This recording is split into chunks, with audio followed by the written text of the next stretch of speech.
If we could do a call to order, please. We'll start in the room, or Okay. actually I pass it over to you, right? Okay, yes. Thank you, Chairman and members of the board. We'll do roll call. City of Flagstaff, Lori Matthews. Here. Thank you. Coconino County, Geronimo Vasquez. Here. Thank you. City of Flagstaff, Miranda Sweet, is expected. NAU, Josh Mayer. Here.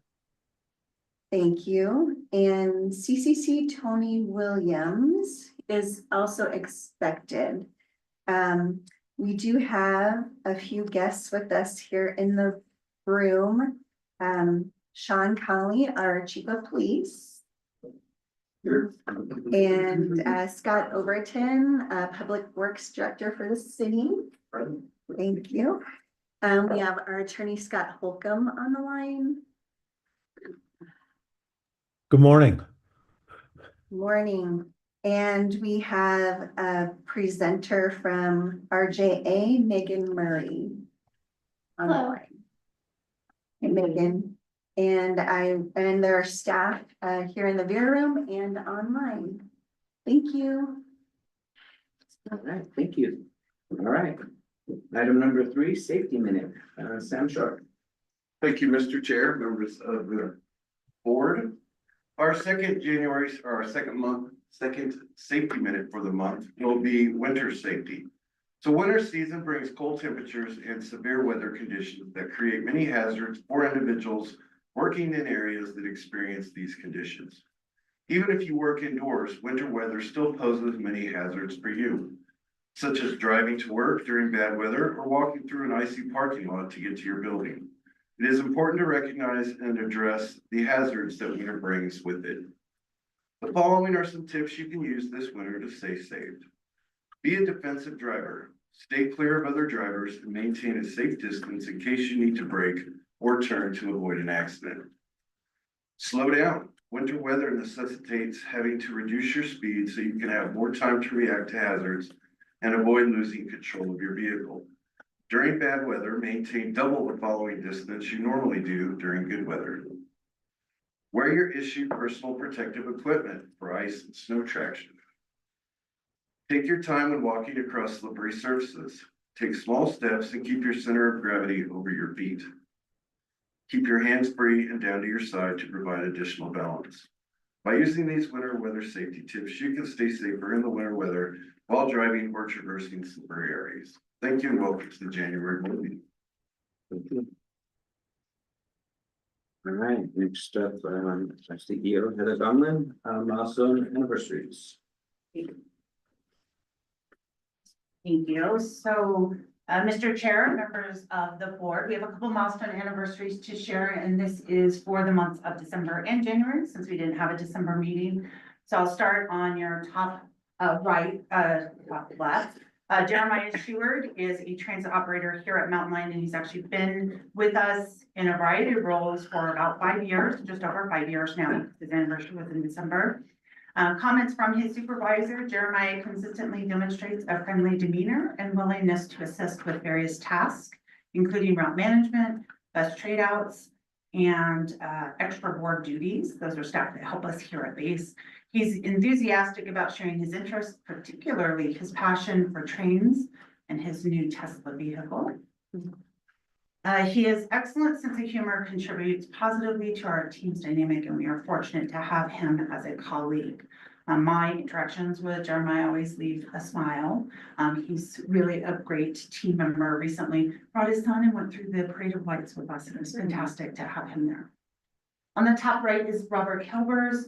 Robert is celebrating 10 years at Mountain Line. Robert previously worked at Walgreens, and so when they closed their distribution center here, we were able to lure him over to Mountain Line.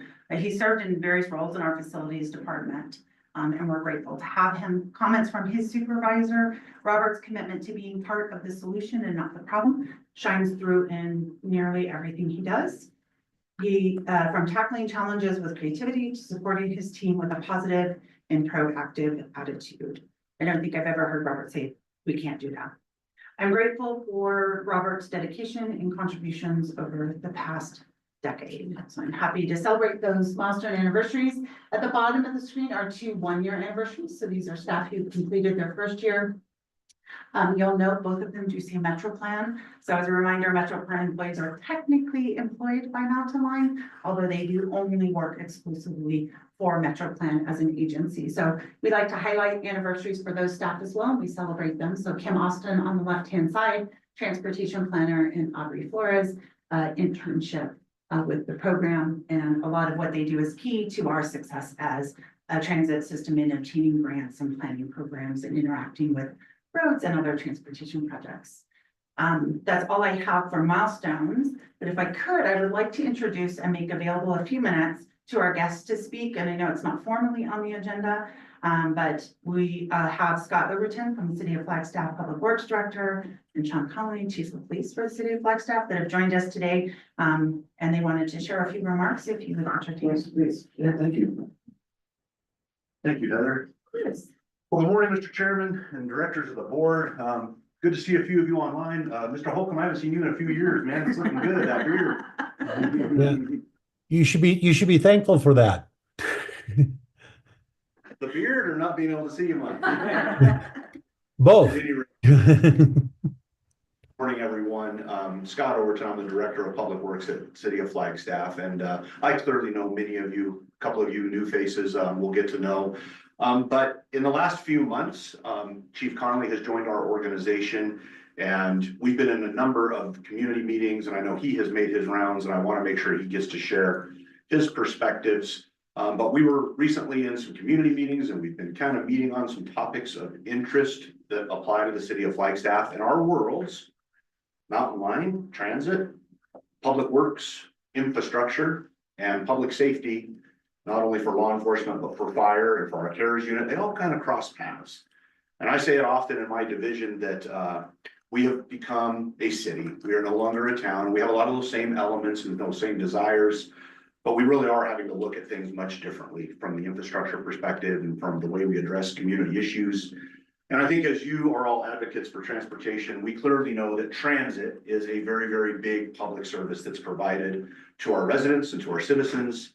And it's become an essential service now for a couple decades, but it's really left a mark that is now fulfilling a really large need in our community. And I think when I was chatting with the chief, we kind of made this conscious effort. How do we talk with you as policymakers? We know we have our operational elements, whether it's with SAM or with fleet facilities and working with CDL operations.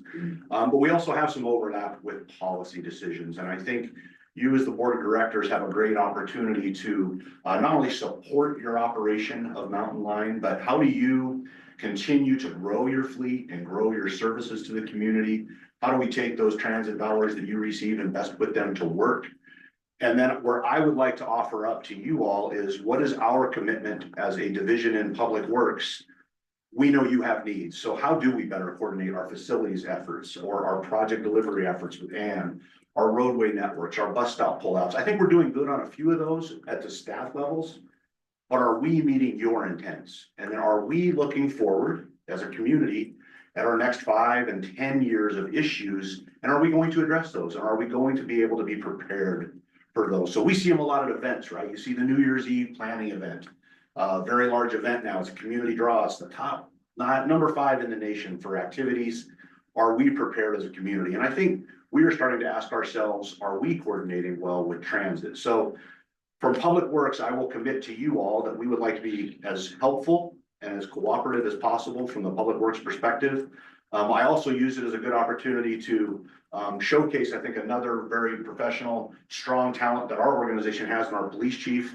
And I've really enjoyed listening to some of his perspectives and insights from his past experiences about maybe what our city does look like in 5 or 10 years. So we were hopeful to come in, say hello, remind you who we were if you haven't thought about us in a while, introduce, of course, the new chief, and then make certain that as you have needs moving forward, we are a resource and we are happy to help. And clearly Heather and her team can reach out to us at any time, but I don't want to overlook the importance of the policy level and the board actions that you direct that we get to carry out. So this was a great opportunity, I think, to not only visit with you, supervisor, and kind of your chairman role, but our counselors we see often, and then our other community partners from other agencies. So Chief, I'm gonna leave it at that, but I know it's not really a conversation topic, but really appreciate the time and just the openness to be welcoming and to allow us to be here.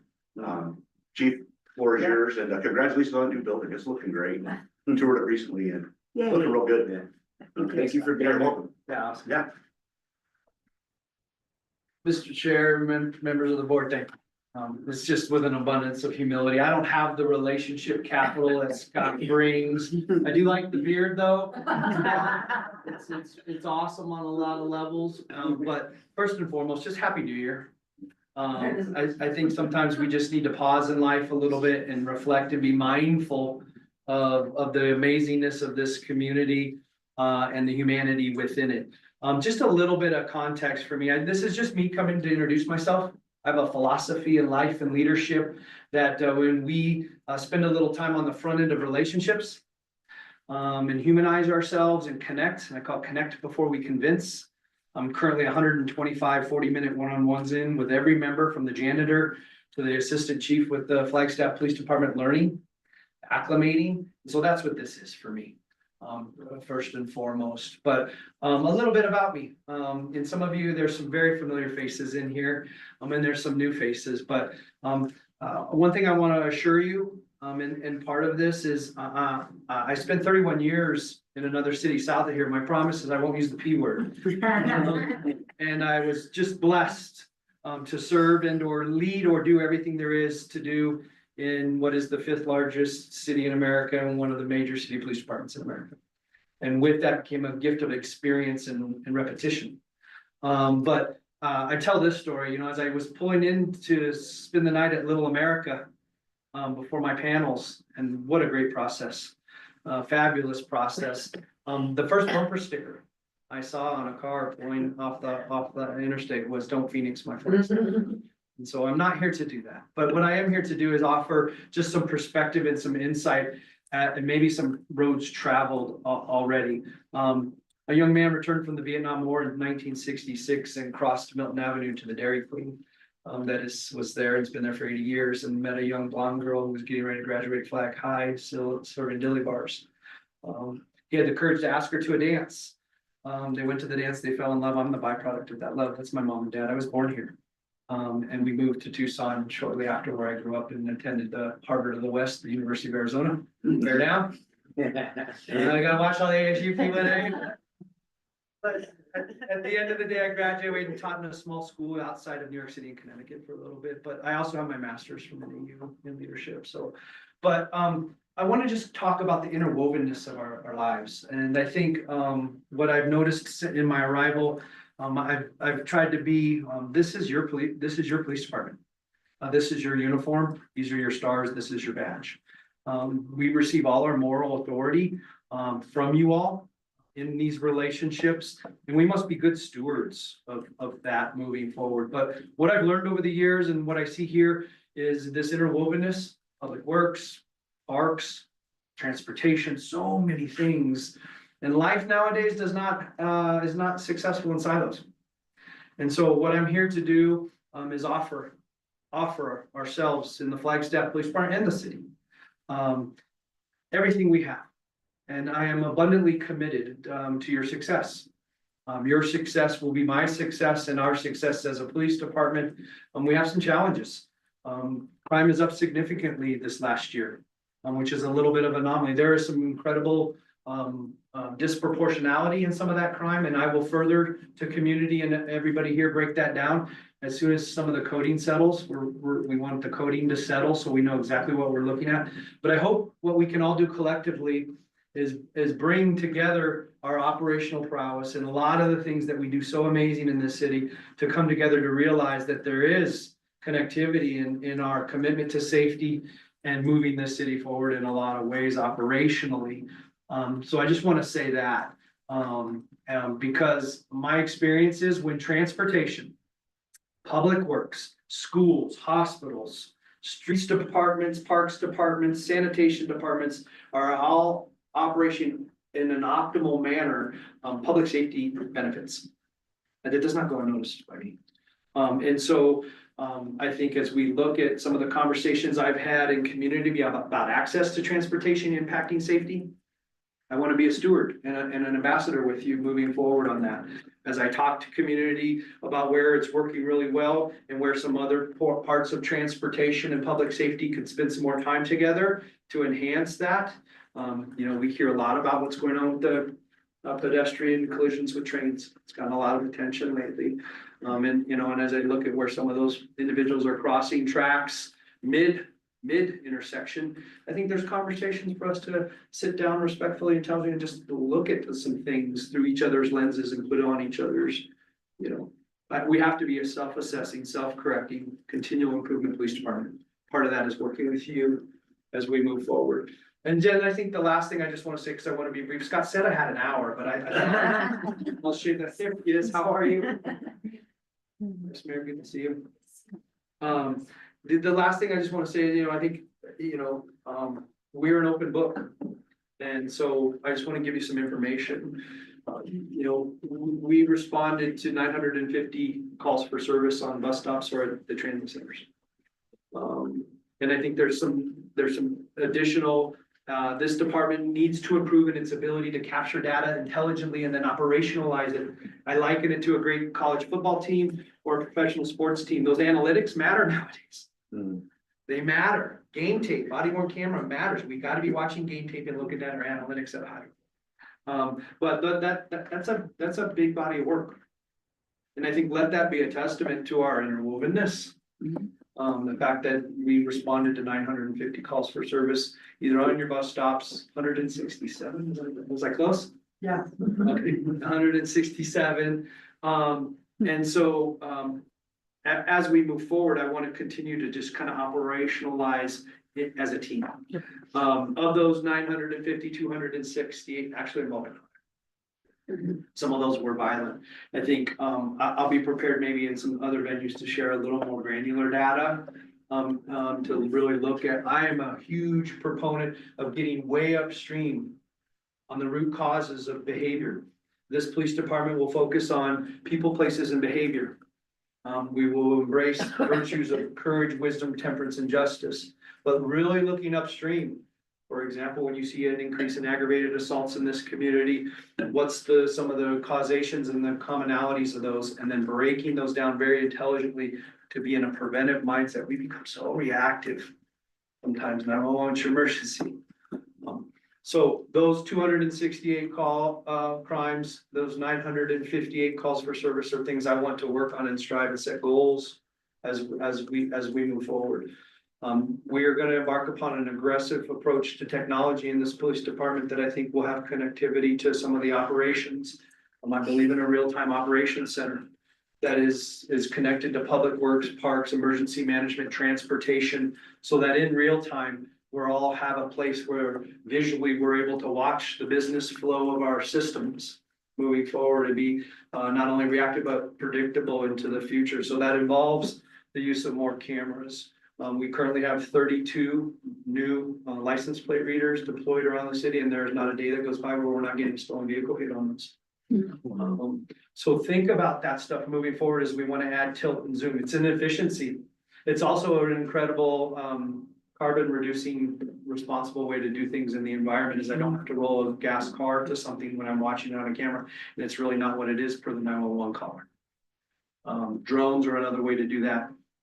We don't have any air support here in this community to get overhead on things. We've had some incredible events in the city, whether it was the First Lady of the United States visiting or candidates visiting, and I know the downtown wants to continue to grow and be vibrant.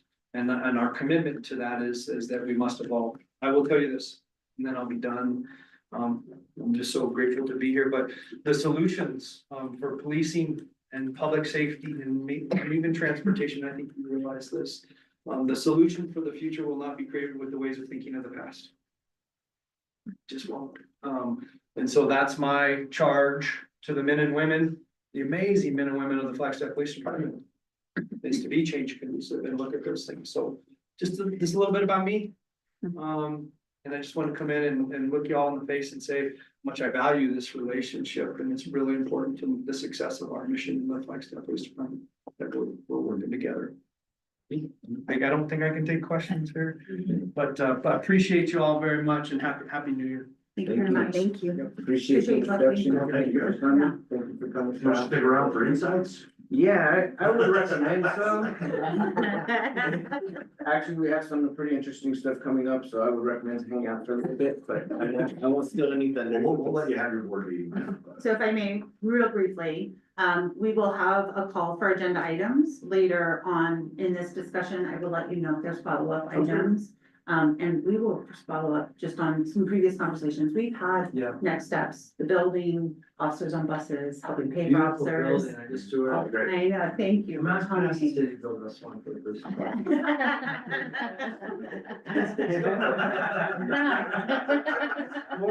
And I want to tell the board, I didn't mention this, I'm sorry, but I appreciate the space. Oh, yeah. The collaborative Yeah. space there. I think, we're wrapping our brains around how we'll optimize that. Yep. So I'm really excited about Great. that. So thank you very much. Awesome, thank you. Thank you again. Yeah. Appreciate being here. Again, no ask, we appreciate the time. Thank you. Good seeing you, Vice Mayor. Sorry we missed you a little bit. Sorry. All good. Thanks, Sheriff. Thanks, All Sheriff. right, thank you. I appreciate you guys. All right, next item number 5, call to the public. The public is invited to speak on any item or any area of concern that is the jurisdiction of the Mountain Lion Board. Comments relating to items on the agenda will be taken at the time the item is discussed.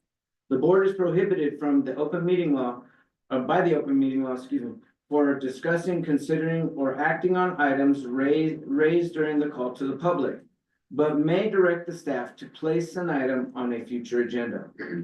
Individuals are limited to a 3-minute presentation. A spokesperson for 10 or more people present at today's meeting may be given up to 6 minutes to speak. The board will not recognize anonymous comments. There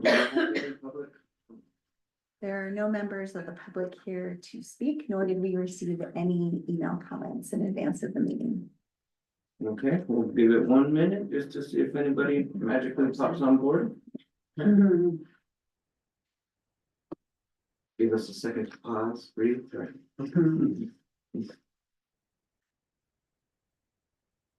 Okay, have we had anybody add on in the last 30 seconds? No? Okay, well, in that case, we'll move on from call to the public and go to number 6, approval of the minutes for November 20th, 2024. Any discussion about the minutes? Any questions? In that case, can I get a motion to approve the minutes? I move to approve the board minutes November 20th, 2024. I'll second. All right, we have a board and a second, and with that, all those in favor, please indicate by saying aye. Aye. Aye. Thank you, motion passes. All right, let's see, next up will be consent agenda item. All matters under consent agenda are considered by the Board of Directors to be routine and will be enacted by a single motion, approving the consent agenda. If discussion is desired or any particular consent item, that item will be removed from the consent agenda and will be considered separately. All items on the consent agenda with financial impact have been budgeted. Would anybody like to pull number 7, which is updated federal certifications and clauses to talk about?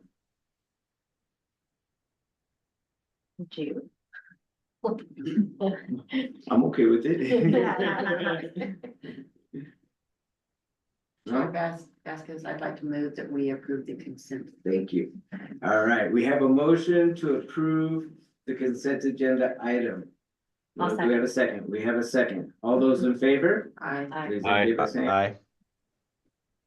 All right, aye. Motion passes. Let's see, okay.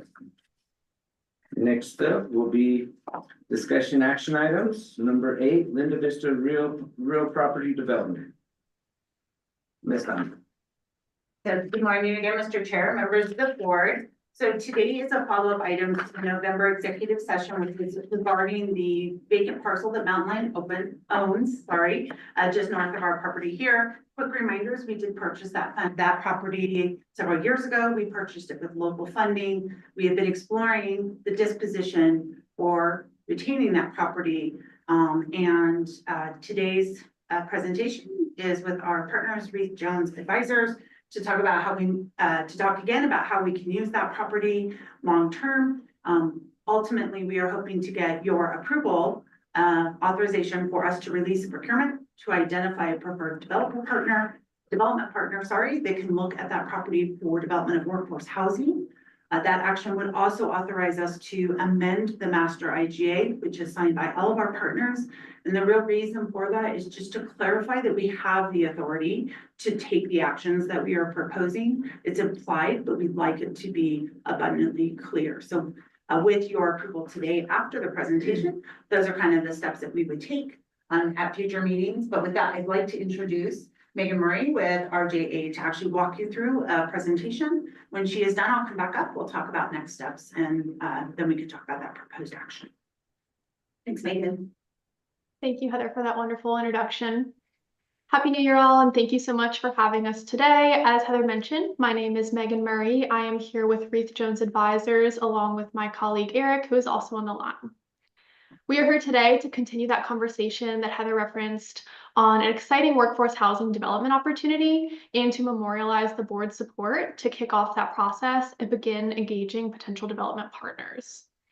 Board support will be instrumental in the success of this development, as it will signal to those potential development partners our collective commitment to solidifying a project as well as a partnership solution. And for today's conversation, we're going to briefly speak to the materials that were presented earlier this month during the January 2nd TAC meeting, and then pass it back to Heather for the next steps and for the call to vote. So if we flip to the next slide, thank you so much. So to set the stage, we kicked off the TAC meeting by providing a bit of context on how the land was originally purchased in order to help accommodate Mountain Line's growth, and how progress such as the upcoming transition to that downtown connection center have resulted in the current desire to use the parcel to benefit the broader Flagstaff community. We also use this slide to outline the different parcels, as you can see on the right-hand side of the screen. And we establish an understanding of where the parcel of focus is situated compared to Mountain Line's current headquarters and facilities. So the current facilities are in the blue section on the right, and then the parcel of focus is that orange section outlined above. And if we flip to the next slide. Thank you. So we provided an overview of the project itself and really emphasized that there were two main principles that anchored our analysis the entire way through. The first of which is to expand workforce housing opportunities within the Flagstaff community. And the second priority is to generate economic returns for Mountain Line, in that order. We also discussed the key objectives and how we were targeting a specific market. We wanted to maximize the development potential. We touched on financial feasibility as well as the road expansion. And if we move to the next slide, we finally wrapped up by outlining the development opportunity itself and discussed how there were numerous inputs that we analyzed and took into consideration, such as the lot size itself, the different requirements that must be adhered to, the density bonus, which allows us to increase the amount of units possible on this piece of land, and of course, the rental rates and the unit mix. We wrap things up by highlighting what the bottom line is of all of this analysis and everything that we looked at from all of these details and considerations. And that is that the opportunity does exist to pursue a workforce housing project on this piece of land. And with that, I'll pass it back to Heather to discuss the next steps. Thank you. Sorry for if I was disrupted during your presentation. We just learned that people online could not see the presentation. So I apologize to our board members that are online. We don't know why the presentation didn't share, so we apologize if you were unable to see it. Should I send it?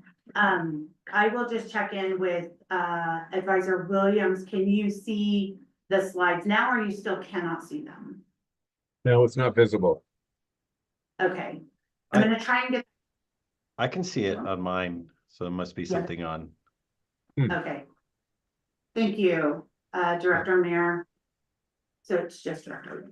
So Director Williams, we'd be happy to send the presentation to you if you would like to review the slides after the meeting. I apologize that you can't see them. Great, thank you. Of course. And do we go to the next slide? Yeah. Thanks, Megan.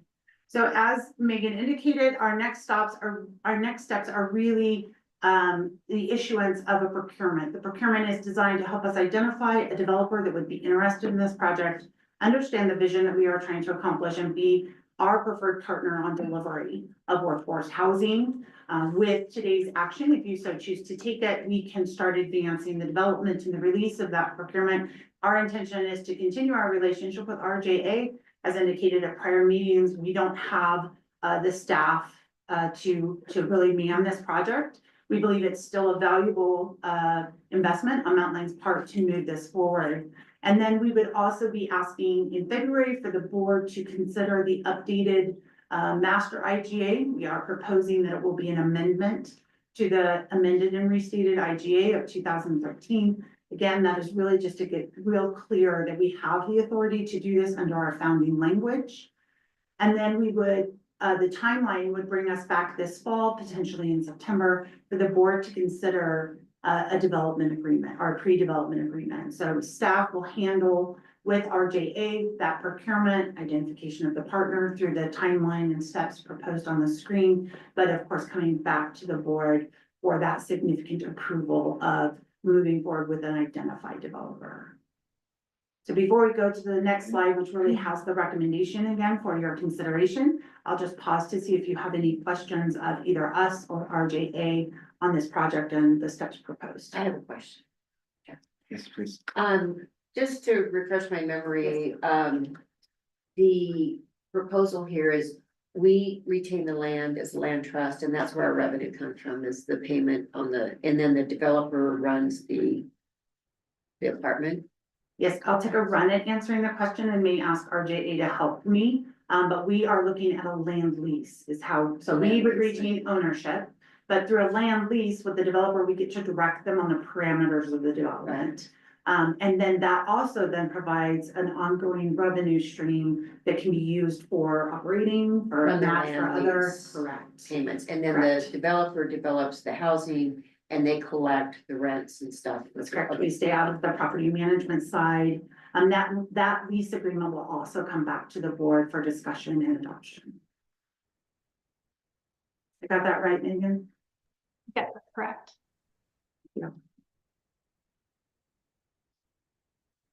So assuming that we get to September 2025, board approves this this proposal moving forward, what's the timeline after that? Like, what are we anticipating to actually get shovels in the ground and actually get housing built? This is exciting, but it is gonna take some time. It's not gonna be immediate. So what kind of timeline are we talking about? It's a great it's a great question. So from the moment that we sign that pre-development agreement, I would expect somewhere in the ballpark of about 7 to 10 months for design, followed by up to about 20 months for construction. And so we're a little bit more than 2 years out from opening a facility, from the moment that we come back to the board in September. Okay. Thanks, Eric. Are there any other questions?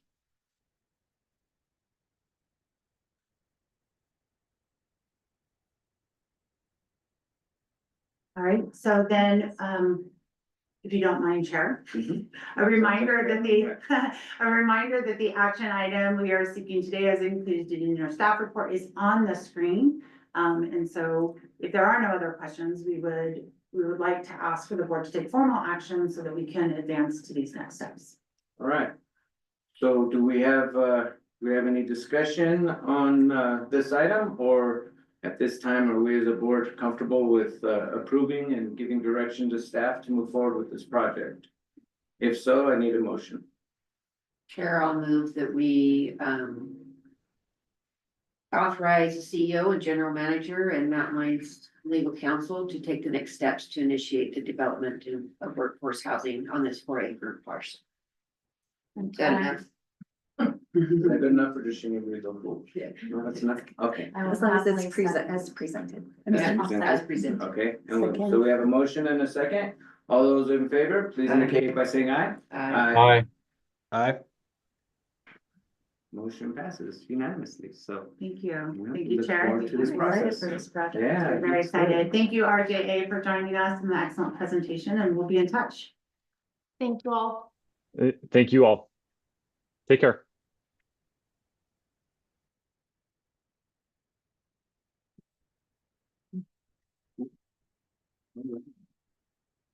Next item, number 9, bus stop easement acquisition policy and Good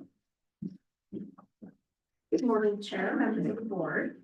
Ann Dunno, Capital Development Project Manager. I'm here today to seek a board approval of a bus stop easement acquisition policy. A little bit of background on this policy and why we developed bringing this to the board. First of all, many of you are aware that have been on the board for a while. We have bus stops that we have been wanting to improve with amenities in various locations. Our transit guidelines identified a very clear way. We identify why certain stops we would ideally be seeking improvements at. And we also have had challenges getting bus stop improvements done over the years.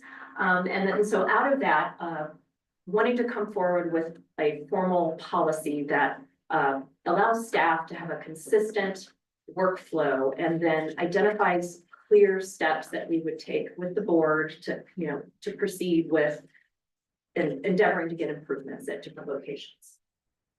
So that's just a little bit of the background. And just for this purpose, most of you are aware, we have 3 types of bus stops. We have our traditional sign stop, just hole in the ground. We have our what we call logo bench stop, which does have a little light on it. We also have our shelters. So when we talk about amenities at different locations, type 1 through 3, this is what we're referring to. A little bit more about bus stop development. Sometimes it seems fairly straightforward, just, can we go out there and put a sign in the ground or do X or Y? And typically each site has a lot of nuance and complexity. Oftentimes we have challenges with topography or retaining walls or utilities, storm drain. So all of these things can influence kind of the footprint of the bus stop and the complexity of the bus stop. When we are asking for easements to get a bus stop, this is kind of, this example shows you what we're looking for. It's typically a rectangle in purple that you're seeing. It's not a very large space because our typical pad doesn't normally fit in a right of way of a typical cross section in a road. So then we are asking for an easement from the adjacent owner. So this is just more a visual to kind of give you that background. I want to go through a little bit about how when we're looking at bus stops and show you some examples of some of our challenges, but I want to emphasize that our team does everything we can to avoid asking for easements. Can we adjust the bus stop location to, get it in a place that we can get the ADA access that we need and ideally get the improvement. We get as creative as we can, and each stop is so unique. We go out and spend time in the field. Can we adjust the bus stop here and maybe the next bus stop? I mean, there's lots of things that we try to do to reduce the need to ask for easements. So I just wanted to kind of emphasize that point. Couple of years, I guess it was last year, we worked with the board on looking at bus stop improvements across the network, and we prioritized over 40 bus stops for improving, of which we have our top 10, of which the Cedar West at the Safeway is our #1 bus stop, ideally, that we'd like to improve. If you're familiar with it, it's the one that as you're heading towards town, we often see people sitting on the wall there. It's a very popular bus stop. We would love a shelter there. It would be a fantastic location. It would mean we would ultimately need we would need easements and support from the adjacent owner to make improvements. Yes, sir. For the easement and a shelter like that, one of those projects, how much does that cost? Like I'm just Yeah. curious, cause that's my district, so I'm like. hmm. I hate to say, I mean, everything always depends. but County will pay if- for if- I might not pay for all of it, but we might contribute, so You know- I'm trying to figure ballpark. Yeah, so just something like this where we have to actually work with the city and we have to ideally be in a right turn lane. We can't, I mean, I don't think the city would want, nor would we want to block traffic at this location. Mhm. You're talking almost a pullout essentially, or extending a right turn lane, that's hundreds of thousands of dollars. Mhm. Then you're pushing out a wall and making retaining walls, that's probably 30-40,000 just to get the wall done. You add in the pad and the shelter, I mean, we're talking for, you know, this type of improvement could be $400,000. I'm just very much spitballing I here. can help But with the it's not shelter, a, but I can't. you know, do all let's that. just. That's on the city. They can find the money for that. But I wanna say, and this is something we'll come forward with later with planning with the 488 proposition and implementation of bus stop improvements over time is this bus stop, ideally, we would love to partner with MetroPlan as they're doing their Safe Routes to School project to improve corridor, is that we would integrate this type of planning and improvement into that project, and then coordinate, you know, what does that look like? Does that get improved with other things? And that becomes part of a larger project, ideally. And then you get economies of scale and things of that nature, which is, you know, very helpful for implementation. So, again, a couple of other examples, the one on 4th Street as you head north, right near the Walgreens, it's a sign, a post, the challenge here, you know, we would want a shelter here. There's obviously no sidewalk, so we're already challenged with no sidewalks. And here we would, you know, need to get right of way up at the, either I should say an easement for Mountain Line, but even to put in a sidewalk, that would actually be a right of way acquisition in terms of the city needing to get, you know, improvements for sidewalk infrastructure, which is lacking on 4th Street. So again, this one is probably ideally more of a larger project for improvements on 4th Street, potentially. So just kind of showing examples. But again, before we would work through, we would endeavor to minimize impacts to adjacent properties where, you know, where we can. Everything we can do to be as creative as possible. So here's another example on Arrowhead, Route 66 heading into downtown at Tractor Supply on the left.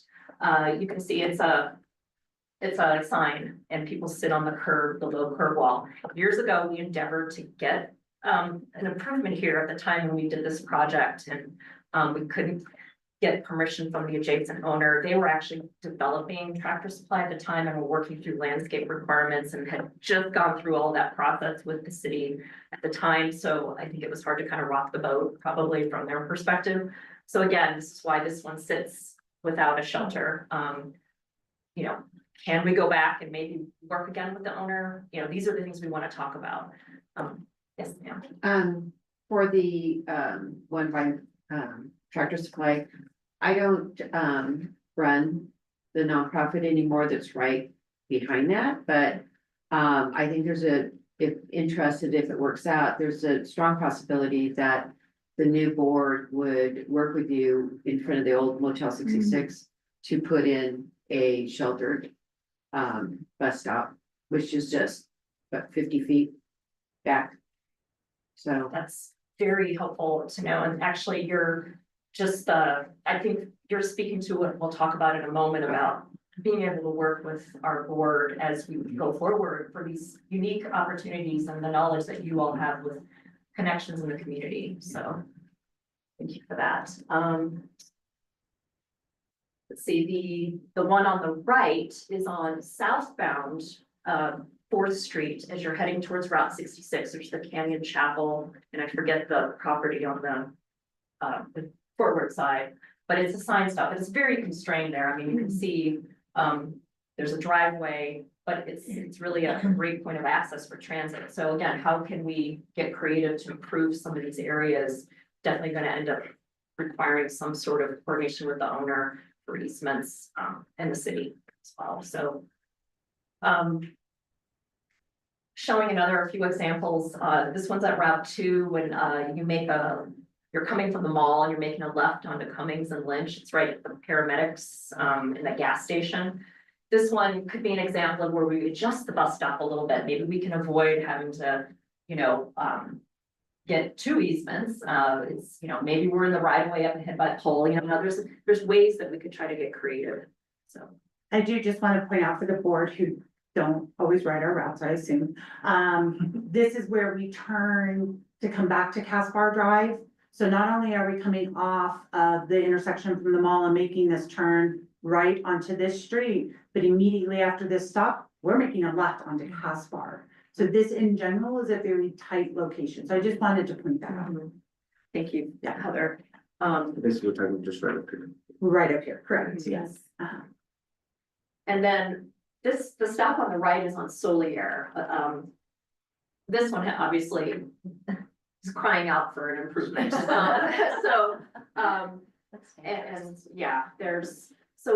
one isn't so much a right of way. We would need to stay in the right of way within Solier, but you can just see these are examples of areas we could use improvements. And in some cases, for example, we'd ideally want a crosswalk, depending on where we're at, so. On that one, where is the crosswalk? There- That seems kind of like Yeah. up there. There is not a crosswalk, and through our first mile, last mile project that we partnered with the city on, they're actually looking at some of these locations, trying to, figure out ways to make some of these improvements. Now, whether, coming forward, if we can get those done under that project, but at least we'll have the design. So, it's a separate discussion item, but, yes, this is a good example of just been here, but it could definitely use an improvement. Wanted to point out a few successes though. Years ago, we did the Mead improvement on Highway 180 on your right side, just past Fratelli's Pizza. We ended up, this one required right of way dedication to ADOT. We worked with the county, got to get the part, to get the land, because we actually had to build it out in a way that would coordinate with the future of ADOT. So we had to kind of really push ourselves into that county land side. They provided the land and dedicated that easement to Mountain Line, but then the actual, in this case, pullouts are actually dedicated. Mountain Line doesn't own those are actually an ADOT, they become part of the ADOT right away. So that was a big process, had to include NEPA, took quite a while, but it was done, so. I'm sorry, was there? Another one is at the adult center.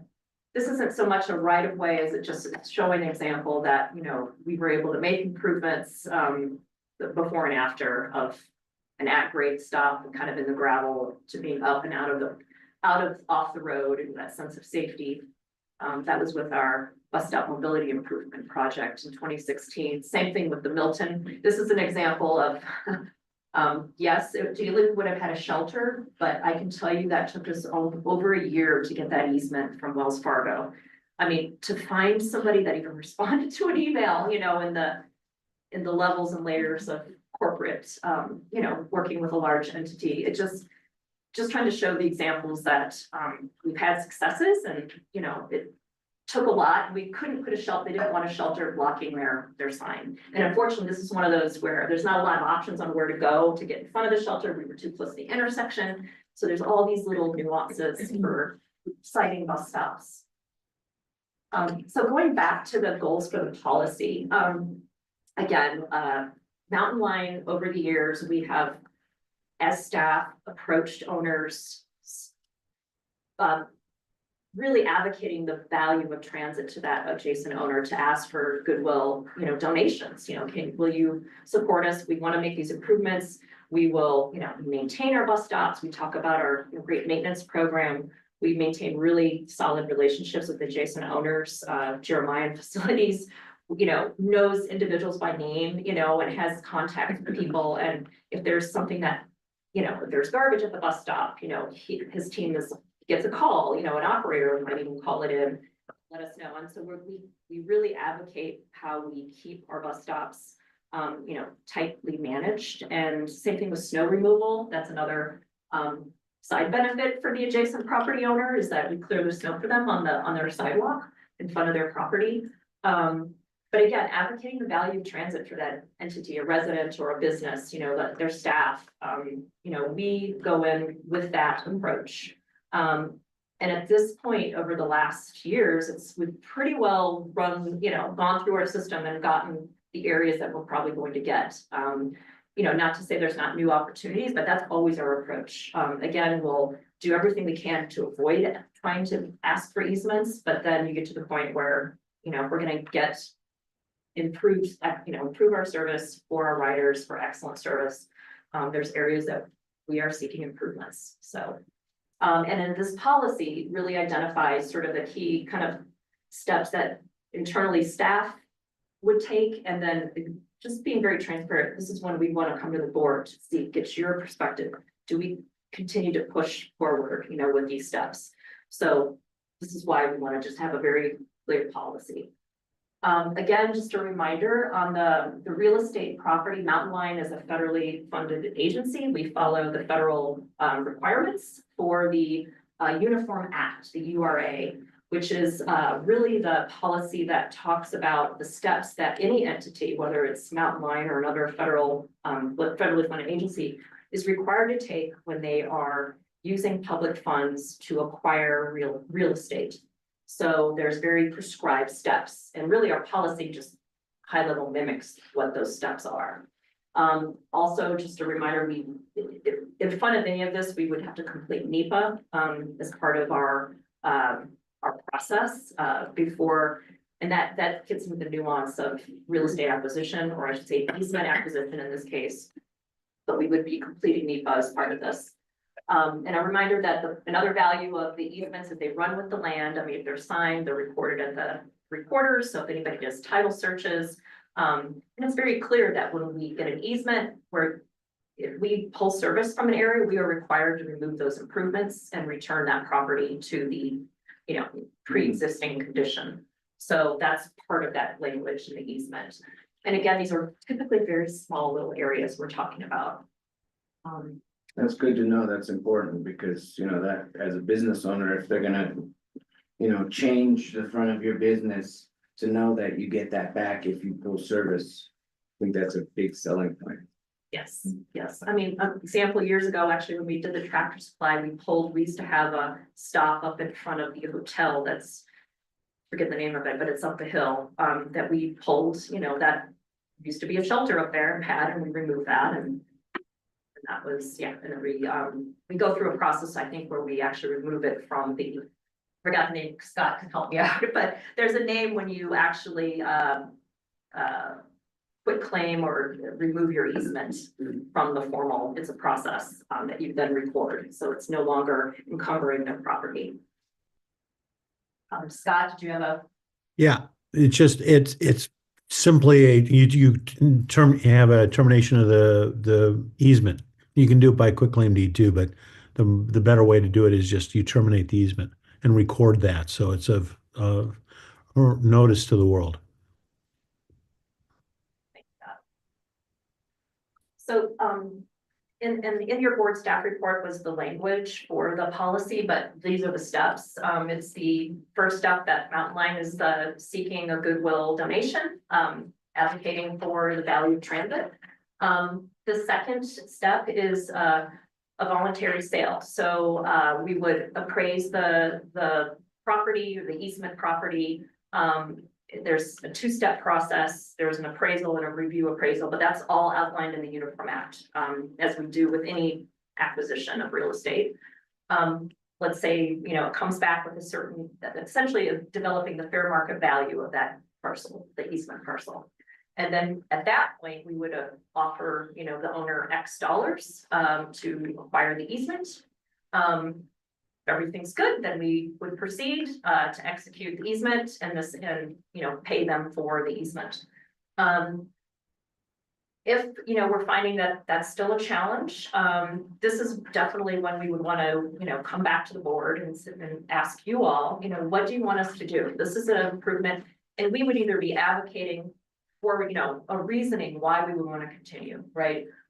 So we would come forward and seek your guidance. An administrative settlement is the next step, and that's basically offering more than the fair market value. You're allowed to offer so much above fair market value, and there's guidance in the Uniform Act.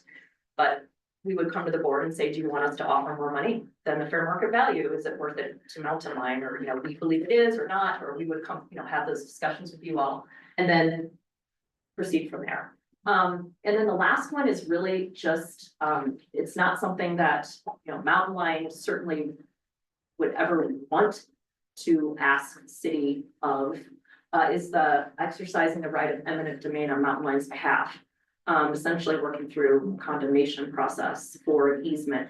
This is a very extreme step and, highly unlikely that we would want to look at that type of situation. But again, it is part of the Uniform Act, it's part of the steps that are in our wheelhouse to work with our city partner on, but just putting that out there.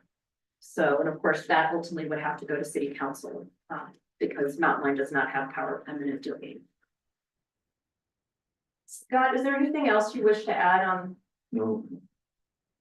Let's see.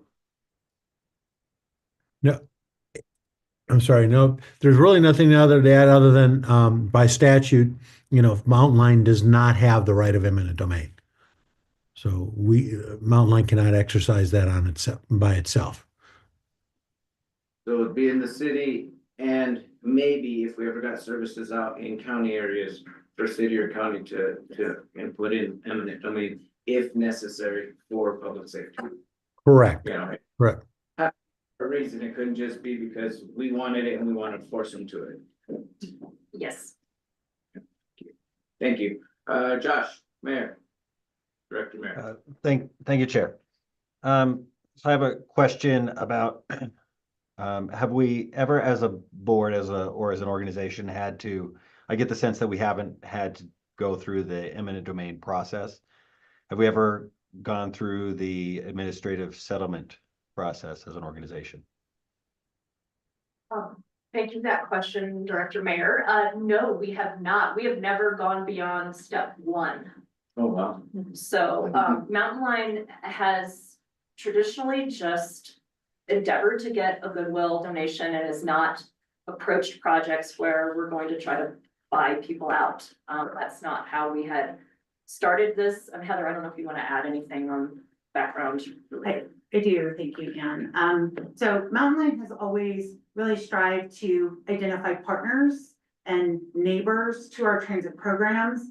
And we really believe that that is done through the relationships that we've built, right? And so oftentimes that relationship is built and it results in an easement because the business owner sees a benefit to that stop being at their location, right? That's the handshake. And so we have always strived for donation. The other thing is if I'm buying the easement, I'm also taking resources away from the transit system. So then I don't have the funding to build structures, operate services. And so just being good fiscal stewards and financial stewards, that's been our goal and objective.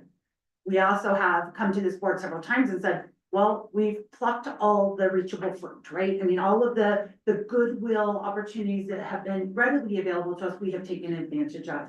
I would point to a couple private residents on Lockett that have seen the benefit of building an infrastructure rather than having people wait in their front yard or tie bikes to their personal property, et cetera. So we always approach this with the idea of it's better to build a relationship. We are certainly open to purchasing easements if necessary, because as a couple examples showed, we may be asking for a easement or a retaining wall to be changed or altered or taken down. We may be asking a business owner to reduce one parking spot to assist us with this program. I think we need this in place so that we as staff know how we can proceed. It really is reflective of the Uniform Relocation Act. It's really important that you all understand that. We are not suggesting we do anything that isn't already prescribed in federal language as a federally funded agency. And I'm sorry, Josh, I veered a long way from your question, but we have never purchased or done any of the eminent domain or even administrative settlement. I appreciate that. That does answer the next question that I had, but understanding that we're at a point now where we're looking to improve the existing network I'm right in assuming that we're dialing this down because we're anticipating at some point having to proceed in either ideally number 2, but at some point possibly 3 or even 4. I think that's Is that fair. correct? We assume that really to go and build out some of the Prop 488 conversations, right? To do those service improvements, to build out the bus stops that are not developed, it is going to be the more challenging conversations with property owners. We will always first look for opportunities to move it 10 feet to the left, 10 feet to the right. Does that change who we're talking to? But there are going to be places in time where the right place for that bus stop, the safest location for that bus stop and for those passengers is this location. And we need to know clearly what steps we should be taking. Thank you for that. No, thank you. Yeah. So my, Chair, if I may, and Heather, shut me down if I get too far afield. But I think this relates also to Mountain Line has attempted to work with the city in development so that we deal with these issues up front before things are built and it's built into the plans. And so that is an effort that Mountain Line has made, and would be helpful if it was, that was further expanded. And did I overstep, Heather? It gives me the opportunity to say too, that was something that came up in the Transit Advisory Committee meeting, we're not talking about opportunities available as we look at new places, new developments. We're talking about retrofitting an existing community. And so that's the challenge we have, because we are working with city and we are working with staff and we are working with developers to when there's a redevelopment or a new development to acquire and put in bus stops at that time. There are still places that we're talking about retrofitting and how do we get there when necessary. Thanks, Scott. Thank you. Director Matthews. thank you. So, I'm supportive of this, and it is paid through the new bond, the new tax that we just passed. Yes. And so I think that's, it sounds like we've exhausted all the volunteer donation requests, or at least a large part of them. So I see a lot more, of number 3, 2 or 3. And I thought all along that, routes like that go through Cedar and stuff, we're not ever gonna build that, ridership until we get a more reasonable bus stop system. So people in bad weather are not sitting out there standing on, sitting on the curb. So I think that this is a smart next step and something we need to pursue actively and get it down. We've got the money coming in soon. And I think this is a good time to do that so we can improve, like you said, the retroactive places where we're already going to build those riderships, which is really important. And just the optics in the community, people see bus stops going up in some of these places that have been headaches. That tells them, okay, Mountain Line's really using that funding to really Right. build up their infrastructure. I live off Lake Mary Road and there is a step 1 bus stop, a little sign under, the 17. And I was talking to a avid user of our system and he said, I didn't even know there was a stop there, because, they're not that easy to see, unless you're looking at the route. And he had no idea that we had a stop under there. So it's good. Please continue. Well, pretty much that was the end. I really appreciate the robust and conversation. If there's additional questions, I would be seeking a motion. All right, are there any questions by board members? Okay, in that case, I have a motion to approve this policy. I move that we approve the bus stop easement acquisition policy. Now second, We have a motion and a second. All those in favor, please indicate by saying aye. aye. Aye. Aye. All right, motion passes. Thank you. Thank you. And Chair, just for the record, you should ask if there's any opposed, or unless you know that everyone voted aye. Are there any opposed to moving forward? No, okay. Motion passes unanimously.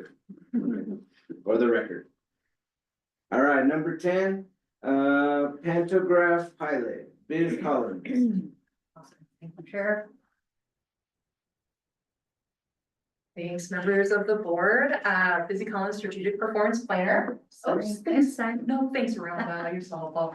I'm here to talk about the Pantograph charger. So we installed that on July 30th. It's been our main charger for the August through December, and continuing through January. So we also have the small mobile charger, just as a reminder, but the Pantograph charger takes about 1 hour to fully charge up our batteries. It's the most efficient way to be using our buses right now. So we're really excited to have that in among our system. In October, we did a test, we called it a pilot, to really understand just what this charger can do for us. How do we best make use of it in our system? Pantographs are typically on route chargers, not at a depot charge. So really just understanding how do we best use this at our depot location. As a reminder, our ZEB plan first identified that our main charging location would be the downtown connection center, keep all of our routes moving through that location. With the delay on the Rio de Flag project, all of our chargers down there are also delayed. So we're just really trying to pivot and try to best support our electric buses. And so part of this test was really understanding how to do that. So you can see on the graph below, on the bottom of the page, our buses would start out at a full charge. We'd get down to about 55% charge. We would swap that bus out at the mall connection center, have another bus going while this one is charged for about 10 minutes. Then that one gets swapped back into service and continues the route. So we did that a couple of times throughout the week on different routes for different times of day. So that's just a visual for you. But really what we learned is about 10 minutes of charging adds about 20 miles in range in that optimal 55 to 70% state of charge of the battery. It takes about 1 minute for the handshake. So for the Pantograph charger to come down to the bus, connect, and then for it to disconnect and come back up. So just building that into our charging time. So that's 1 minute on top of the 10 minutes of charging. So just thinking through timing and getting that schedule in place. And that we really did see that a midday partial charge is feasible to support all of our blocks. And block is a technical term. It's basically what we expect one bus to do in one day. Our average block distance is about 150 miles. However, our max block is about 250 miles. Our buses can do about 120 miles right now. So you can see that we're so close. We're like 30 miles away from getting through what we expect of a bus. And really this short charging midday partial charge can really get us all the way there. So that's the approach that we're doing. One aspect I want to identify is that we were swapping buses out throughout these days, and staff kept a really close eye on time performance. And we did not deviate from our acceptable range throughout this, which is really important. And just next steps, we have a new scheduling software that's being implemented right now that'll help us build in some of these partial charges midday. So we want to build some new schedules, test some blocks with chargings built in. We are also currently doing our ZEB, a zero emission bus transition plan update. And so we do expect to have some recommendations from that as well to inform how we move forward. And then we implement some of those test blocks in a permanent way, and then get operator feedback, analyze data, and reevaluate. So just a couple updates on the Pantograph charger. I will be coming back in March with data on the Pantograph charger, costs, a lot more data, but I just want to give you an update today. And I can answer any questions that you might have. Thank you. Are there any questions by board members? I had one, and just for clarification, this is only for the electric buses, not hybrid buses, don't use this charger. Correct. Okay, thank you. Thank you. All right. In that case, this is, we provide direction, but just no recommendation at this time. So if there are no questions, thank you for the presentation. All right, number 11, transit app update. And again. Say what? Thank you, Chair. Members of the board, I'm here to provide a transit app update, and just to introduce our app is called Transit. So it's so simple and yet so confusing when we talk about it. So throughout the report, maybe you're like transit. It's the name of our app, and this is what it looks like if you're gonna get it from the App Store. And I'm bringing this back because this is part of our strategic plan objective under service excellence. that we really wanted to improve our bus reliability with our customer facing apps. And so just want to provide an update on how we've really been improving this app and customer experience. So where's my bus is the most important question in a rider's mind. If you've taken the bus, you're thinking of it all of the time until you're on the bus. So real-time arrival is a necessity for transit agencies.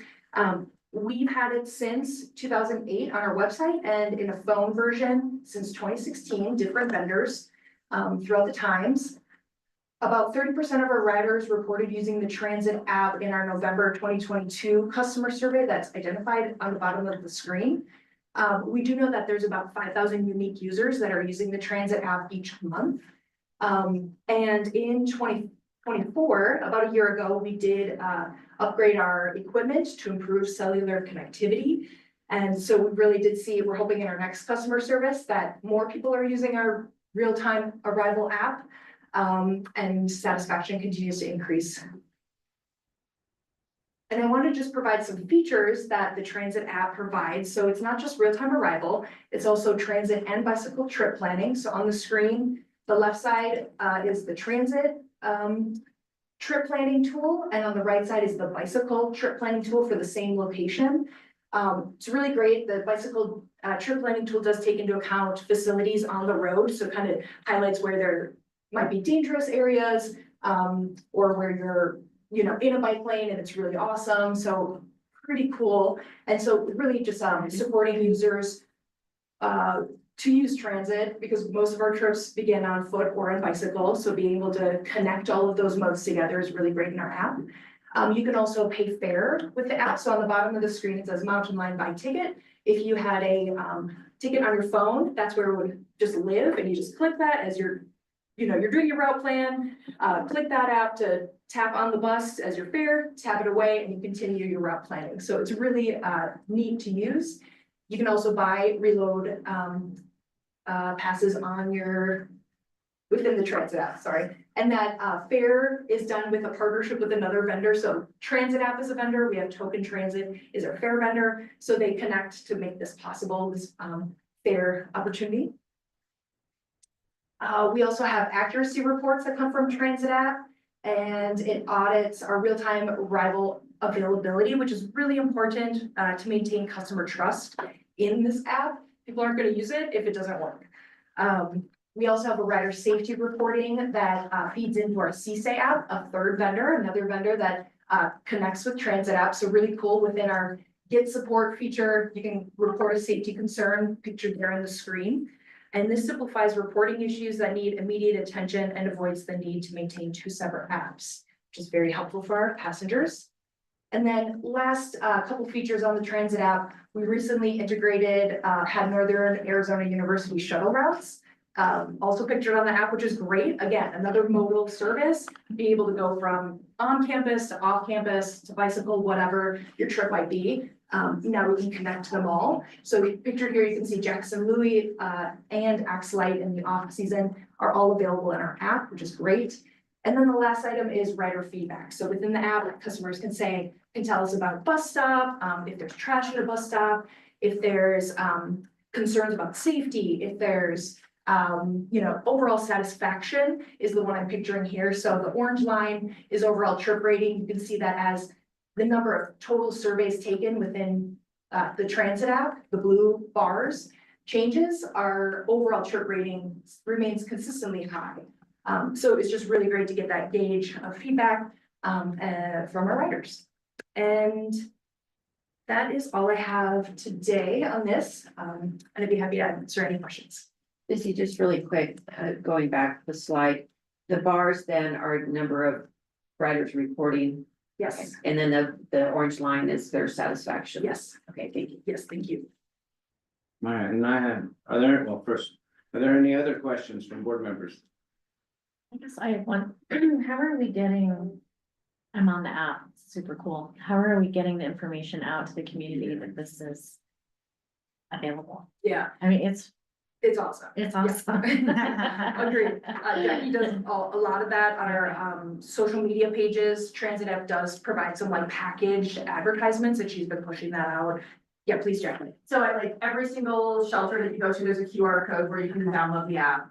When we did all of our FUSD, back to school stuff, we had iPads with us that had the transit app pulled up to show them how to use it. So a student, an FUSD student has a choice between getting a physical card, for their pass or having a mobile pass. And they can claim that mobile pass in the transit app. So as Busy showed you, you can buy your ticket. They don't have to buy it. They're claiming it essentially in the app. So their pass could live in the transit app. Unfortunately, many of our K-12 students have an extreme fear of their phone dying. And so, it's amazing to me how many of them chose the physical card over the mobile Really? pass with the generation of their technology, their technology adoption, but phones dying is a very big fear. But yeah, so Transit app does a great job of providing marketing material, like they'll provide stuff that's seasonal for like, the Super Bowl and things like that. So we generally try and pick up on that and use it. They're always coming out with new tools that we can use. The other really cool thing that I was just gonna quickly mention that is that it's a nationwide app. So we pay for access to it to have, Mountain Lion as part of it. They actually do many systems for free. We pay to have a little bit of elevated access. But if you go to Chicago tomorrow and pull up the transit app, it's gonna give you Chicago's information, and how to travel around there, which is really cool. I'm really impressed. I mean, it's super high tech. I like to say we developed it, but we did not. We have it here. So, Seems like a really nice app. so does Mountain Lion have some like bullets or, because what I'm thinking, like, for example, I'm working on my January newsletter for District 2. I'd like to include this in there and talk about it. Do we have something packaged yet? And if we don't, could I get some talking points, QR code, whatnot, so that I can include that and give it a little, half quarter page, little spiel about it. Absolutely. Yes, and we have those ready made. We also advertise on our buses. Our intern Ty, he made a bunch of really great ones based on the transit app. So those are ready made. We can send that to you right away. Yeah, thank you. Absolutely, to all the board. Thank you. Thanks for I highly sharing. encourage you with the Rise a Bike to use the bike one. I did it for a trip I was taking. And it took me because I had a lot of ways that I could go that I would not have felt safe doing it. The fastest way was not safe. And it took me, told me how much time I was on a protected bike path and it took me the way that I would have gone if I built my own trip, Yeah. where I would feel the safest. And it was exactly what I would have done from my house. Nice. That's what we need. All right. Anything else? Any other questions, comments? Okay, well, in that case, thank you. Thank you. Appreciate the presentation. All right, next up, item number 12, FY26 budget message. Heather Dunn. Great, thank you again. Thanks, Busy, that was terrific.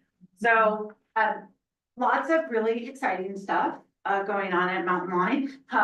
But I'm here to talk about the budget, which we have a very short window to accomplish. So Mountain Lion, just briefly to explain, Mountain Lion, we don't have our own money outside of fare collection. We are dependent upon the budgets that we get from our partner agencies. And so our budget process is often dictated by those budget processes. We try as much as possible to create a very interactive and informative method of budget setting with our board of directors, although the city and the county both adopt basically a single line item that is Mountain Lion and a dollar figure. And so we've tried to take this opportunity to provide to you as much information as possible so that when you see that in your respective boards and councils, that you have the information to feel confident about that line item that your respective agencies are proposing. So one of the things that we adopted several years ago is that we took our budget process, instead of having it in 1 or 2 meetings, we broke it down over 4 to 5. So the first step of that is to really go over what are the priorities for setting the 2026 budget or any annual budget. So that's today's purpose, to really talk about the budget message is the priorities for setting the 2026 budget. And then over the next couple of months, we will come back with presentations on employee budgets, human resource budgets, operations and maintenance budgets, capital budgets, and then collectively, what are all the revenues that we use to make those expenses possible, resulting in the June recommendation to adopt a budget. So as we approach 2026, in your staff report, there were 5 goals that are going into how we are approaching the 2026 budget process and how we're prioritizing what expenses to include in our budget. So the ability to attract and retain the staff to provide the services that we need has to be our top priority. So, we do have a compensation study that is going on right now. They have reached out to transit peers. They have looked at employers within the community, public and private. They've looked at our benefit structure. What do we offer outside of the almighty paycheck? What do we offer staff and how does it compare? And what should our salary structure look like? Part of that is even looking at equity between positions. What does John's job require? What does Ann's job require? What should their pay look like accordingly? So that effort is ongoing, but the goal is that that compensation study, which by the way, will come back to you for consideration and adoption, will inform that employee budget related to wages and benefits. With that goal in mind of implementing the recommended compensation strategy, ongoing performance budget, a budget to support ongoing performance measures, the bonus programs right now, merit pay in the future, expanded recurring and new staff training. We've talked about that in every employee evaluation. And then of course, our staff development opportunities and improved recruitment strategies. Secondary to that is our outreach without riders. There's always the argument that why do we run transit? So it's about ensuring that that customer experience is focused on rider safety. And I love that Police Chief Conley was here talking about that same message today. And I'll talk a little bit more about that conversation a little bit later in the current events report. Updated and easy to use fare payment system that reduces cash and improves access to fare capping. If you'll recall, fare capping is the ability for someone to pay one way now, one way later, and then have access to the day pass instead of having to pay a third time when they board. That does require them to use our apps to do that. They cannot do that as a cash paying customer. But if we encourage use of those apps, can we get people off cash? Cash is expensive, cash is dirty. Cash is also the biggest opportunity for fraud. It's where people short their payments, is in the cash payment system. So we're looking at a fare box system. You asked earlier about how do we tell people about the transit app and the mobile ticketing. That's going to be all part of a campaign once we know what we're doing with our existing fare system. Similar to our real-time arrival, the system we have has become antiquated, which is interesting to say since we implemented it in 2014, but we know it's time to update our fare collection system. Other goals for the 2026 is to continue looking at improving paratransit services, making it as convenient as bus without incurring additional cost to our system. Paratransit is our most expensive solution. A ride on a paratransit cost the rider $2.50. It costs us as much as $168 to provide it. That's because of insurance. I'm sorry, I think I gave no, that's right. That's right. Okay. I said, maybe I gave the wrong figure. But that's because of the insurance that we have to have. That's because of all the staff that goes into supporting that, right? So if we can find new and creative ways to transport folks, our riders who don't need that paratransit vehicle, that wheelchair accessible vehicle, can we at least reserve some of our costs, change some of our costing mechanisms? But the overall goal was continue to provide the same level of service that we provide, just do it differently and more cost effectively. And so that will continue to be a goal in the coming year. We're looking at how to implement new routes and frequencies, closing the gap around access to service, a lot of what Ann talked about with bus stops, and then initiating the construction of our Casper maintenance facility. As you'll know, DCC is not on here anymore. We're going to be moved in 2026, but that allows our team now to focus on what's next. And what's next is implementing that grant that will allow us to expand our maintenance facility. So with that, those are our key measures to how we're approaching the 2026 budget. I wanted to take an opportunity to share those with you and ask if you have feedback or if you have concerns we aren't addressing. I do have a question, and I apologize, I have to leave after this have another meeting. I'm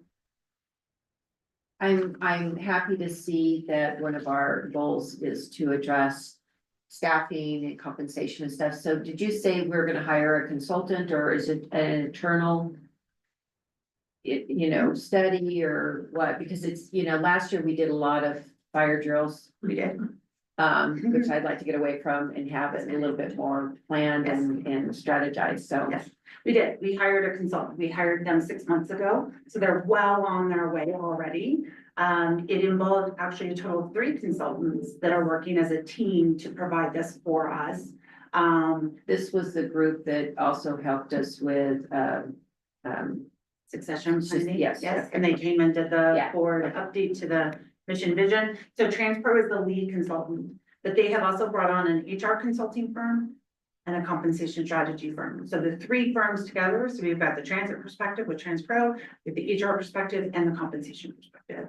And the goal is that when we implement this strategy, to your point, Director Matthews, is that this prevents fire withdrawals in the future. This is not just looking at today, but looking at ensuring that structure stays sound and competitive. We're actually probably going to look at a way to contract with them on a recurring basis so that they are constantly looking at this. I think the city of Flagstaff is using a similar solution, meaning they have a contract where they're constantly making available regular looking at wages. It's really important to do. Our strategy in the past has been every 3 to 5 years. That's not gonna work in today's society. And so to that point, our hope is this gives us a leg up on the next 3 years, but our goal is to continue updating that each year. And when can we expect that, those results? I'm very hopeful that it's part of the budget setting conversation for employee wages and benefits in February. But based on the information I have now, I have some doubts and it may be March before we have that ready. We want it to be complete, and not just that. I want to be able to talk to employees about it and have their feedback so that you get all of that. Good, thank you. Yeah. And I apologize. Yeah, thank you. All right, thank you. Thank you. Have a good day. All right, are there any other questions on the budget process or conversation?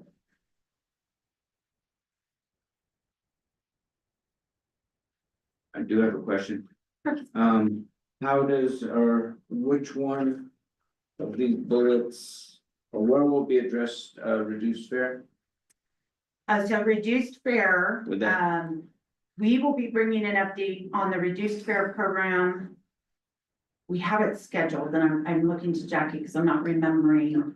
It's sometime this spring. It definitely will be part of the revenue budget setting conversation. Okay, And I know you and I spoke about making sure we come back and remind us all where we're at with reduced fare and or free fare discussions. And so I will make sure we get that in the future agenda thank you. this spring before we ask you to adopt a budget.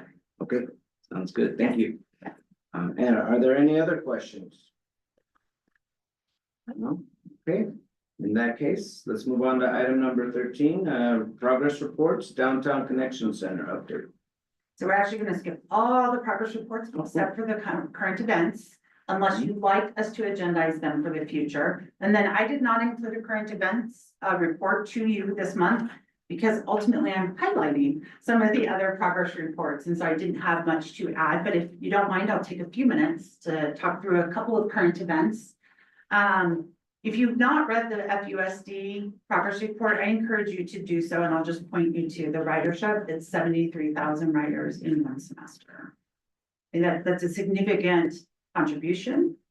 I'm looking at Busy because I'm making sure that's not the wrong number. I think that's a whole year. That's a whole year. Thank you. That's still pretty. It's still pretty great, right? impressive. And Mhm. that we continue to build on that. Sorry. Looking very shocked in the back of the room. You should verify my data a little better, apologize, but still, it is great. And we continue to see people interested in learning the program and putting students on the vehicle. I do think as we talk about Prop 488, there's lots more opportunities to change that mom who's driving all the way to the school to get the kid on the bus, or that dad who's going to the school to pick up their child, because there will be more opportunities, more frequent service in the future. DCC, wanted to share a couple pictures with you and really express my gratitude. Vice Mayor Sweet and County Supervisor Patrice Horstman joined me recently for a quick tour of the Downtown Connection Center. It was the first time we saw some of these colored walls in person. So the design team took the colors right out of our logos and they're introduced into the building. And it's interesting how it creates just such a beautiful focal point, a relaxing environment. And then I wanted to share that while we were there, we had the fortune of getting to witness a train passing the building. I'm happy to report that our design team and our construction team delivered. You cannot hear the train inside the building. And that was a concern. I could say, are we really not gonna be able to, I can hear the train in this building. And it was great. Yep. The progress and everything, I'm just so impressed. I mean, I want to work in there. Come on over. So very excited to deliver the building. We're anticipating move-in in May. I think this is in your progress report. And Jackie and I spoke with Nexus Consulting, who is our federal lobbying firm, about a grand opening celebration where we can invite some of those elected officials who helped bring that funding to our project. Stop the Bus, we did participate in Stop the Bus. This is the 9th year that we have partnered with the city and the county to conduct Stop the Bus. But I will tell you, Stop the Bus and Mountain Lion precedes that relationship. So we've been doing it a very long time. We love doing it. Our staff love participating. But just a couple of points: 11,000 pounds of food, 297 turkeys, and some cash donations were collected and raised. And we appreciate the community supporting us and all of the staff from the city and the county and our elected officials in coming and supporting that event. We did participate in the Creative Lights event in December. So much fun. Leadership actually participated in decorating the bus. We were able to get elves from Theatricos to join us in walking in the parade and handing out candy. Ran out of candy way early. We had a live band on the bus. Their music is actually taped to the poles. I don't know if you can see that in the upper right hand. And really, both the elves and the live band are due to Serena, who works here at front desk, having those relationships with those groups and inviting them to join us. Roughly 30 of our team members and their family members joined us in the parade. The sweatshirts are our bus, decorated for the parade with a lion, very specific to the holiday. And it's fun to be able to give that to staff and see their excitement about getting it. But I have to tell you, it never gets old hearing people say, "Yay, it's Mountain Lion." And we heard that over and over and over. So we were glad to participate in celebrating this season with our community. So Heather, just in case for future events like that, I know a guy who does Santa Claus, although it looks like you've got one at the front of that bus. Have Santa in our representation, unless we are the sponsor. I can't think of the word they use. The exclusive Santa. I run into that at the Electric Light Parade too, but I thought I'd make the offer. But I appreciate the offer. Lancaster Consulting is an important partner to us. They do a lot of our coaching and training. I wanted to share, they gave this certificate to our team in recognition of our commitment to development. And thank you all for supporting our efforts to continue offer training and development to our team. Prop 488 offers us an exciting opportunity to bring the vision of the 5-year plan to reality. And I wanted to share that we're working now on service improvements for fall of 2025, as well as the future. And we'll be back in February to talk more about that. Before I move on, I wanted to share though that one opportunity we internally have identified is we assume that everything that we're doing is accurate because that's what the 5-year plan says. But what we know is the road network in the city of Flagstaff is changing. There's a new intersection going in at Butler and 4th Street. That's going to be a great intersection with improved bus stops. We have the roundabout at 4th Street and Lockett. Does that provide us with an opportunity to reconsider how we serve 4th Street? Just as one example. So we are going to be going out to bid for what we call an operational assessment. So all that really does is look at how our routes are structured and advise us if there's tweaks that we could be making to make the routes timing better, more reliable, change to serve a neighborhood without changing the route structure. Because we do believe the route structure is correct, but could they be just changed a little bit to increase our ability to provide access to someone else? And so that operational assessment is just confirming, again, it's not to redo our system. There are some systems that use operational assessments to redo the system. That's not our goal. It's to really look at where are some of our pain points, some of our pinch points, and how could we address them without just throwing more buses on the route itself. So I wanted to recognize that. And then last thing, before I move on to the anniversaries that are on the screen, we did talk about the compensation study under the 2026. But the other thing is, we are doing an organizational structure review. So you all heard the presentation about succession planning and the efforts around ensuring that we're ready for whatever's next. But one thing that happened recently is we had a couple of key positions become vacant. And instead of just filling them the way that they were structured, we're doing an org structure to make sure that we have the right positions to support the implementation of the 5-year plan. I just wanted to throw that out. So we have several December anniversaries to share this month. They're here on the screen. These are people that don't have what we otherwise call milestone anniversaries. So Greg Monta sits in our facilities division celebrating his 4th anniversary. Heather Higgins, who does a lot of behind the scenes work to support the board and the TAC and our staff here with procurement and contracts, celebrating 7 years. Kate Morley, again, that Metro Plan relationship, celebrating 9 years. So that actually means Mountain Line hired her 9 years ago, and then we gave her. Sandra Tavel, who works for Kate in Metro Plan doing grant research and writing, celebrating her 2nd anniversary. Clarice Claremont, who now serves as an operations supervisor, celebrating 3 years. And Gavin Holzer started with us as a bus washer. He has moved up into a mechanic 1 position, and he's celebrating 7 years. Couple of anniversaries in January. My anniversary is actually tomorrow, celebrating 23 years at Mountain Line. Josh Stone is now serving as financial manager, celebrating his 6th anniversary here at Mountain Line. Geraldine Lewis, transit operator, 9 years. And I'm gonna tell you, if you've been on Geraldine's bus, it's nothing for nobody.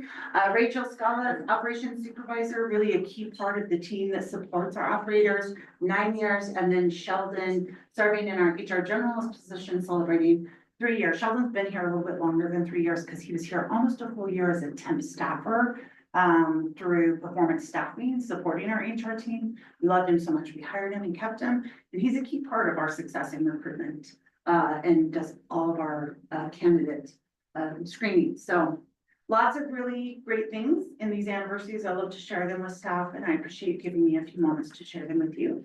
With that, Chair, that concludes my current event report. Great, thank you.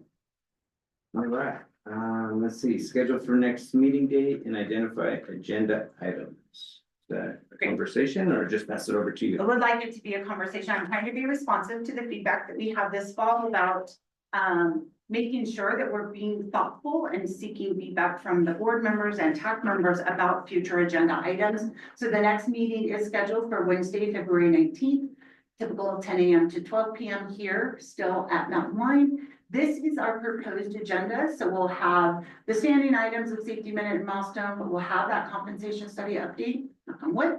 We will actually have an update on the org structure review that we're having done, including with Josh giving that workforce budget overview. Those 3 pieces are very tied together. Then Jackie will give us an update on August service changes to include a Title VI public hearing. So remember, whenever we do service changes, we have to do a public comment period, and that is connected to that. Busy will give a zero emission bus transition plan update. This was an effort that we undertook to look at our existing plan and say, is it still relevant based on changes in technology and our service assumptions? We're hoping to have the triennial review closeout report, transit tax outcome progress report, and then this, again, standing item of delegation of authority.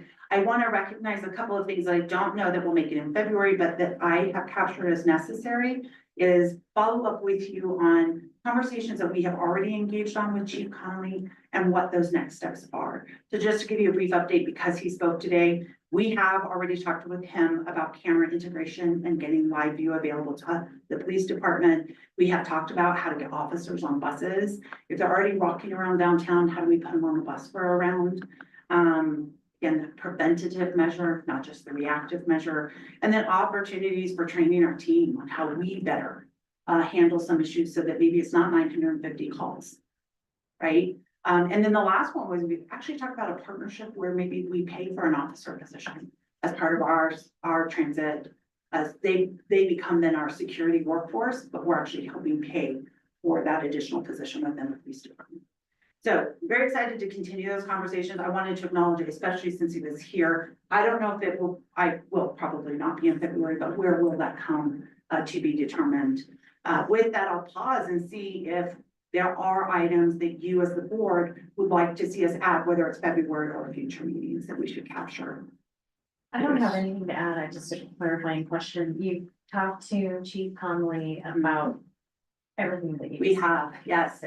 Chief Connolly came here, met with us pretty early on, when he started his role. And then more recently, he toured our Downtown Connection Center with Sam Short, and those conversations continue. So yes, very planned out. We were trying to give him the opportunity to do all of the internal meetings he's doing within his own organization, but those are all things that we intend to follow up on. But yes, we've had one conversation. Great. Yeah. Are there any other items or any other questions or comments? Chairman Heather, did you want to, since you're talking about future board meetings, mention the one tomorrow? Yes, thank you. That was a great segue.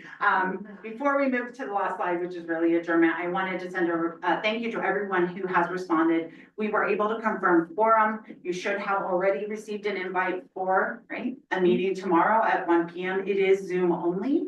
It is specifically to consider the one specific item, which is really the action required by the board to support our application to the state of Arizona's SMART Fund for match money for our maintenance facility. So thank you to everyone who confirmed. I know Vice Mayor Sweet, you can't make it, so please let me know if you'd like to talk about it. I'm happy to give you an update on what we're doing. And we appreciate everyone who made it possible. So if you have questions, problems, please let us know, but it is Zoom. Really should take 10 to 15 minutes at max. Thanks, Scott, for that. And then just final thing on the agenda items, just wanna for the record say, please put on free fare / reduced fare conversation. Preferably in February, but if not, at least by March, so that way we're not getting too far into the Great. spring. We can do that. Thank you. Thank you. All right. Let's see, and then last item, adjournment. So unless there's nothing else from anybody for the good of the order, thank you for a good meeting. Thank you for all the presentations.